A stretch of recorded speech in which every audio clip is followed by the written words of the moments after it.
you ever needed evidence of the progression of the automotive world in the past 10-15 years, then MG should be your first case study, because in a world of Jeremy Corbyn, London 2012 Olympics, and Uptown Funk being played on the hour, every hour, the car brand first coined Morris Garages didn't really have much to shout about, but with new car launches, a new logo, and more facelifts than Simon Cowell, little old Morris has a standout brand again.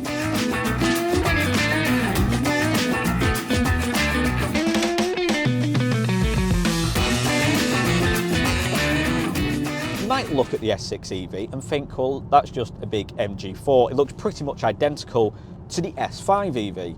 So what is the point? Because first glimpse, it kind of looks like the same car, especially on paper. But when you see it in person, you will notice that sheer upgrade in size from the former S5. And the most staggering fact about it is its boot capacity, because not only is it bigger than the Tesla Model Y, bigger than the Ioniq 5 in its storage capabilities, but with it housing a whopping 647 litres of boot capacity, it almost blows everyone in its class out the water. And that practicality is only felt in the interior, both in the front and for rear passengers. So then when you look at the price points of the different variants of the S6, you might think, well, that's expensive for an MG, but you've got to compare it to the wider car market, seeing what this can offer you, and the value for money is definitely there, because it almost trumps so many of its competitors, not only with its boot capacity, but what it can offer you. Because despite looking like yet another electric SUV, there's certainly something to shout about, because with the top spec utilising a dual motor all-wheel drive powertrain, you get 0 to 60 in just 5.1 seconds. Added in that, 540 newton meters of torque. So despite just looking like a carbon copy of its predecessor, it's actually got some power. Woo!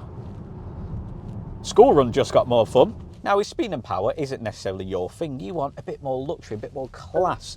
You want to feel a bit highbrow on the 9 to 5 commute. Well, this car certainly can provide it without necessarily breaking your bank. Because even from the base spec, you're getting infotainment screen, digital dash, integrated in that dashboard, so it has a rather flush design, wireless phone charger, adaptive cruise control, lane keep assist, reversing cameras. The list kind of goes on.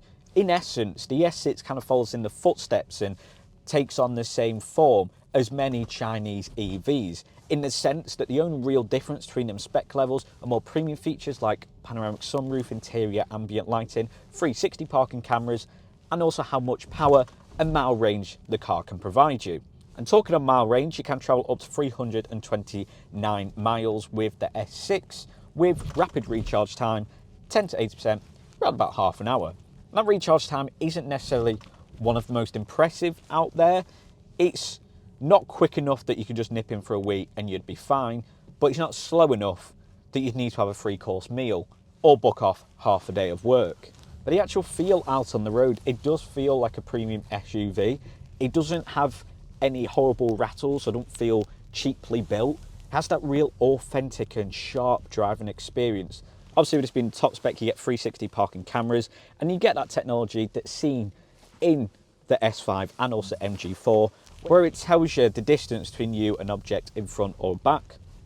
Pretty handy to have, especially with the dimension of this car. It might not look it on paper and seeing photos of it, but it certainly feels like a monumental upgrade in terms of its size from the S6. It's bigger than a HS, definitely bigger than a ZS. And you kind of feel that out on the road. You do sit quite high up. I mean, that's obviously helped with electronically adjustable seating, with 3 safe seating positions, not just 1, not just 2, but 3.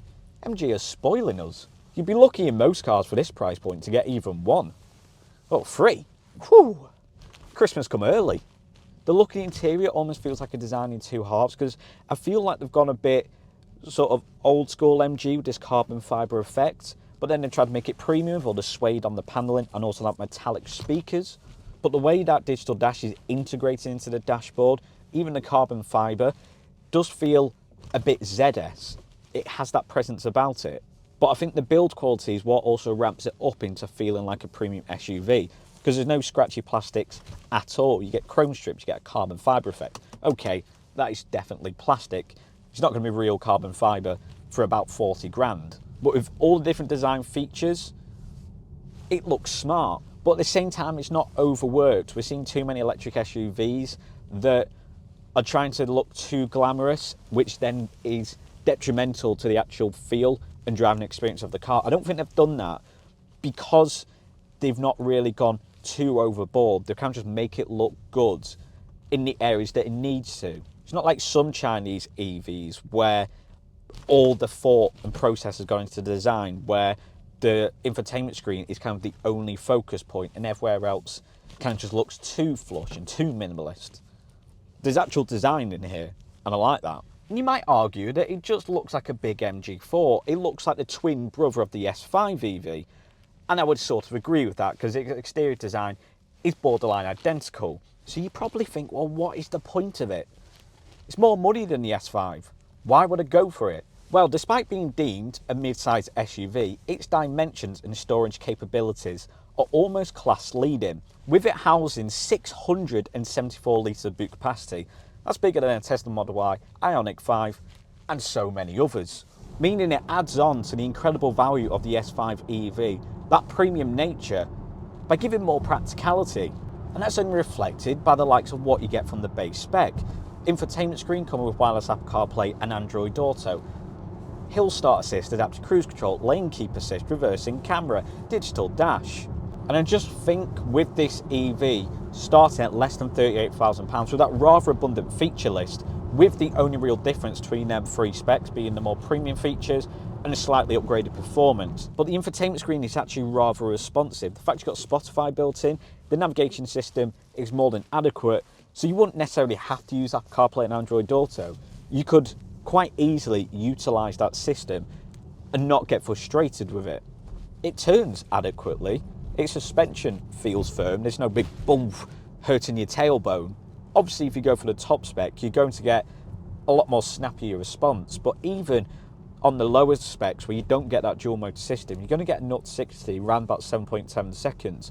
And the way it climbs up them speeds just glides, which almost feels unnatural for a car of this size. One thing I think is a standout point for me, which might not be for many people, actual climate controls and different dials in this centre console is not all utilised through the infotainment screen, even though you can, and your heated steering wheel and heated seats are in the corner of the screen. But I like that it is shortcut buttons. You can just go up and down to change the fan speed. It's so much easier. And that sense of practicality by just having old school buttons also reflected in the rear. Going for the mid or top spec where you get rear heated seats, they're actually on the armrest on the doors rather than being in that little pocket of centre console, which might take up some storage space. They put it on the doors, which I think makes perfect sense. The driving experience is certainly heightened by the fact you get so much features from the base spec, and then you go for the top spec, you'll get even more like 360 parking cameras and head-up display. But you'll also get regenerative braking, multiple driving modes, meaning you can really customise your drive. You can make the steering stiffer, change the brake settings, or think, you know what, I don't need a sporty driving experience this morning. I need to get more out of my mile range. I don't really want to stop for charging. I'm going to drive home from work. Well, you can do that. Whack regenerative braking onto the top, whack it on eco, and you'll get further. So yeah, it might look a bit like a chubby MG4, but I feel like this interior is so much more of an upgrade. And one point which you might not necessarily realise about this, I mean, you can look at it and go, yeah, that's almost 10 times better than the interior of the MG4. The MG4 is almost quite plain. I mean, it's good, but it's certainly not this. But the wireless phone charging pad has a nice deep pocket, so your phone isn't going to slide around. The wireless phone charging in the EV4 has the tiniest lips that if you were to go around the corner a bit too fast, your phone's hitting the passenger in the head. So that's then further showing the progression of MG, because the cars are getting nicer, they're getting more streamlined, and they're getting more value for money, which for MG, I think it's quite an impressive feat. It glides out on the road, it has good performance, has incredible practicality, and if you are a fan of the S5 but think, oh, might be a bit too small for me, this is the perfect step up. Let's have one last crack of the whip. Woo! She's quick, all right.